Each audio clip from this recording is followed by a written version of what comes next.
Hola, este es un tutorial para el diseño de un prototipo de bioreactor tanque agitado para producción de nanopartículas de plata en un sistema discontinuo, utilizando la microalga Chlorella vulgaris. La inmunización contra la COVID-19 ha sido la prioridad de la industria biotecnológica.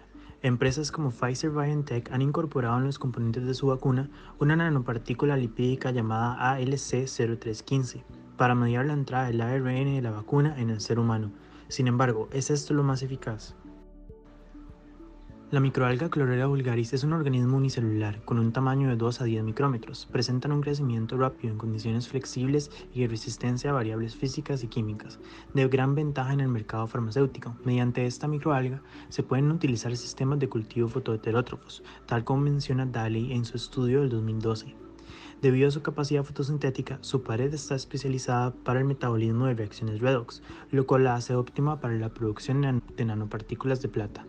Las nanopartículas de plata han sido centro de múltiples estudios de inmunología, como el estudio de Crane en el 2020, y se han considerado un vehículo eficaz para activar la inmunización mediada celularmente.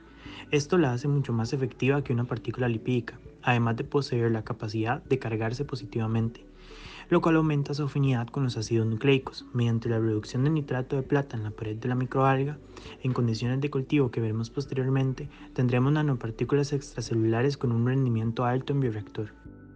Mediante este componente, empresas productoras de vacunas van a poder mejorar sus porcentajes de efectividad y con un buen rendimiento, debido a que este componente se utiliza en muy bajas concentraciones y la síntesis actual es mediante métodos químicos y requieren de gran cantidad de subproductos dañinos al ambiente. La incorporación de un sistema productivo biológico puede mejorar la respuesta del público a la vacunación contra el SARS-CoV-2 en términos de salud pública. Diseño del bioreactor tanque agitado de manera casera. El sistema va a ser para crecimiento anaerobio suministrado con sacarosa y cloruro de amonio para mantener las células viables mientras se realiza la producción de nanopartículas de plata. Vamos a necesitar un recipiente cilíndrico, en mi caso es de 6 litros para facilitar la visualización, cartón, plastilina, silicón, hojas de papel, pintura, pajillas y palillos de madera. El recipiente tiene que cumplir dimensiones específicas como las que vemos en pantalla, donde la altura del volumen y el diámetro del recipiente tienen una razón de 1.05, debido a que se necesita un rango de 1 a 3. Del mismo modo, los diámetros de los impulsores y del recipiente deben tener una razón de 0.3 a 5, en el cual tengo 0.47. La distancia entre la base y el diámetro del impulsor debe tener una relación de 0.5 y la razón entre la distancia entre impulsores y el diámetro de cada impulsor debe ser de 1. Por último, para evitar problemas en el nivel del líquido, la relación entre el impulsor superior y el volumen de trabajo debe ser de 0.5 a 1 y en nuestro caso es de 0.7. Para la tapa y los impulsores vamos a utilizar cartón, una regla y compás para medir los diámetros específicos y a la hora de acoplarlos en la flecha tener una distancia entre impulsores de 8. Utilizaremos una paleta inclinada en la base en caso de sedimentación y una Rushton en la parte superior para obtener una agitación homogénea de 150 a 200 RPM en concordancia con el estudio de Groppa en el que crece célula de microalga Chlorella vulgaris. Para las mamparas vamos a utilizar trozos delgados de paleta y palos de madera y se van a colocar perpendicular a los impulsores. Sin embargo, se pueden desacoplar si no existe una agregación celular en las paredes del recipiente. El condensador se realizó con cartón, plastilina y tubos de silicón que simulan mangueras y tiene un sistema cerrado en la manguera. Esto debido a que los gases que van a generar la fermentación no son dañinos y pueden ser evacuados, como el oxígeno. Las piezas con manguera se realizarán con plasticina y silicón e incluyen el puerto triple, el condensador, el puerto de adición y la toma de muestra. En el caso de esta última podemos agregar una prensa para evitar la salida de líquido cuando no se requiera.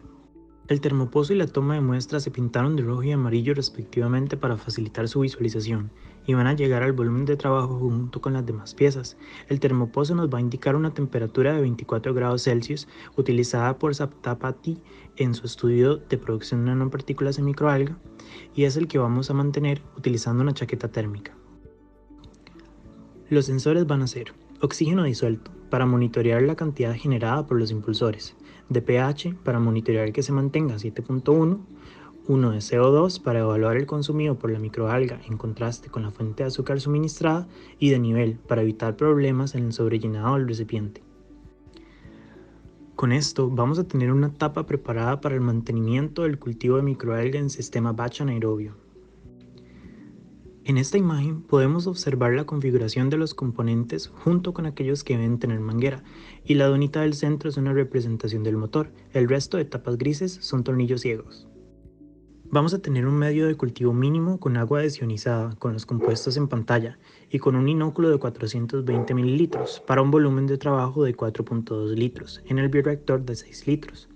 El sistema va a tener una temperatura de 24 grados Celsius, pH de 7.1 y va a ser suministrado de 54 micromoles de luz durante 12 horas. Para la recuperación de las nanopartículas del sobrenadante usaremos centrifugación y luego una filtración con un poro de 0.2 micrómetros, en concordancia con la filtración de esa Tapati de sus nanopartículas de plata. La biomasa pasará por un proceso de lavado con amonio al 25% para la recuperación de nanopartículas en ella.